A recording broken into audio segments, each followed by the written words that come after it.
Welcome to MOOMBA 2019. If you've never heard of MOOMBA, that's the Australian version, kind of a Mardi Gras. They hold it in Sydney every year, right around this time of the year, which is kind of like late summer down there. Just a bunch of people milling around, drinking, having fun. Take your kids down, watch some rides, watch some entertainment. 4 years ago, the fellas started showing up at MOOMBA. Soon after, there were large-scale episodes of black mob violence, riots, attacks on cops, attacks on fairgoers, property destruction, people stealing stuff. Stop me if you've heard that story before. Down in Australia, they've heard it before, and they heard it again this week, where they just had MOOMBA again. Anyway, why don't we start off by listening to this woman from Australia describe the events.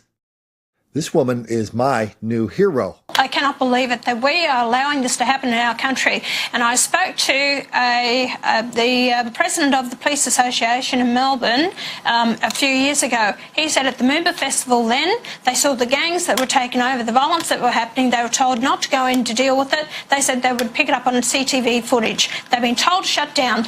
Police I talked to, they got their hands tied because it's coming from high up.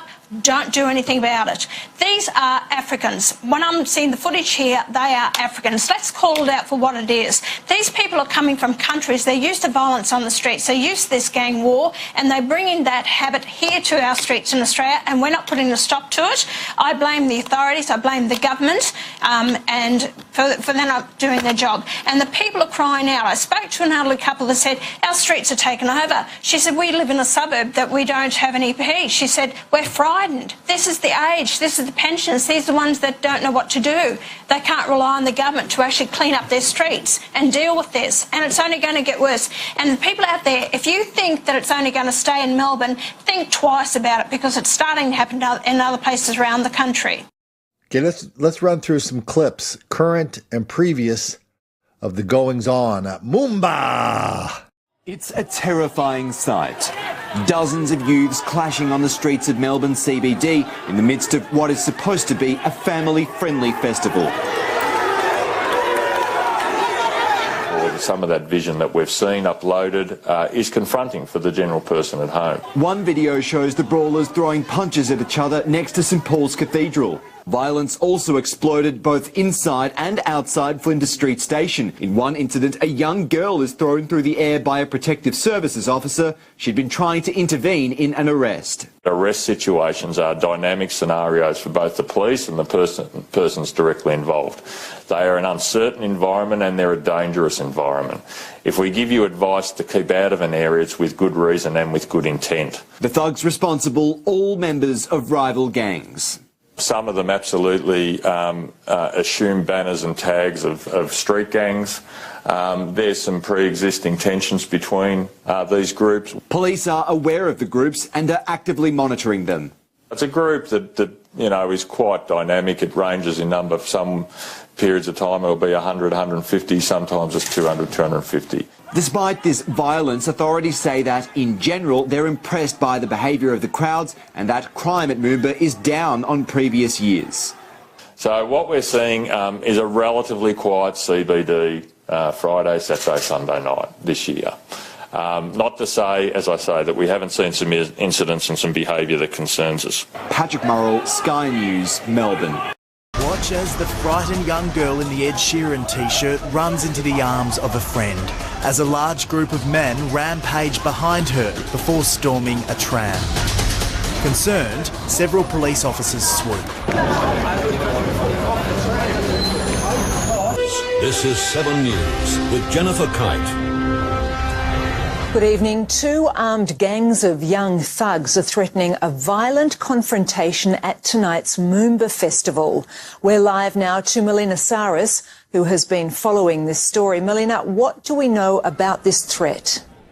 Well, Jen, 7 News has been given information that two gangs are set to meet in the city here tonight. Police are investigating and have confirmed that they are aware of a confrontation set to take place here this evening. The fight is being organised on social media and the notorious Apex gang is believed to be involved. A photo of weapons including baseball bats, poles, knuckle dusters, machetes and knives was sent out on Snapchat. Police have stepped up their presence here tonight in response to this. They know the Apex group is a gang of teenage criminals that are responsible for a series of car thefts in the southeastern suburbs. There are thousands of families expected in the city here tonight for the MOOMBA fireworks, and police have said that they will do everything they can to ensure the event is safe.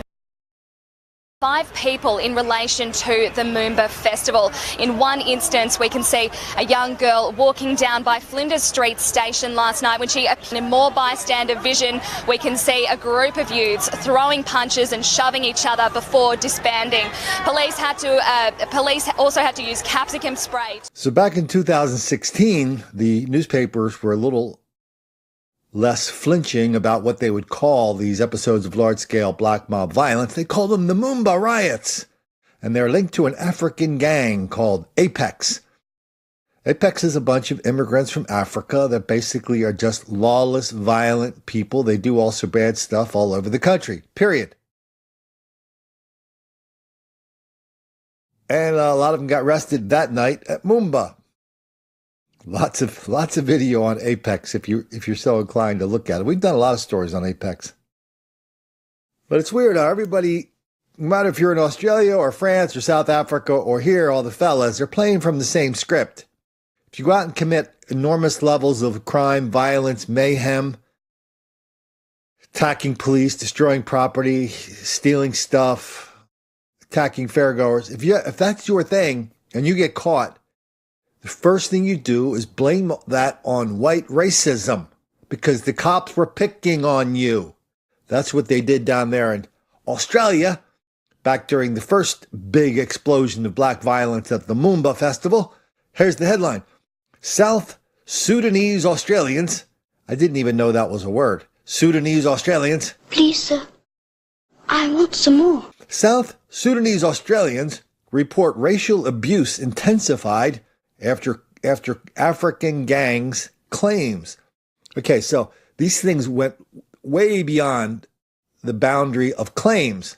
20 years ago, if Colin would have showed up and said, hey, I heard a bunch of black people were, doing all sorts of horrific stuff in Australia at the MOOMBA festival, that's a claim. Putting a video camera on the fellas while they do it with glee, shouting, shrieking, laughing in ecstasy. Well, that's not really a claim anymore, is it? That's pretty much just saying, hey, here's what happened. But introducing some doubt into that level of black violence in Australia, whether it's Australia here or there, everywhere, introducing some level of doubt. Maybe it wasn't the fellas, or maybe they really weren't violent, or maybe there were some white people involved. Using the word claim introduces some doubt into that. The more doubt you can introduce, the less you're going to make the black kids angry.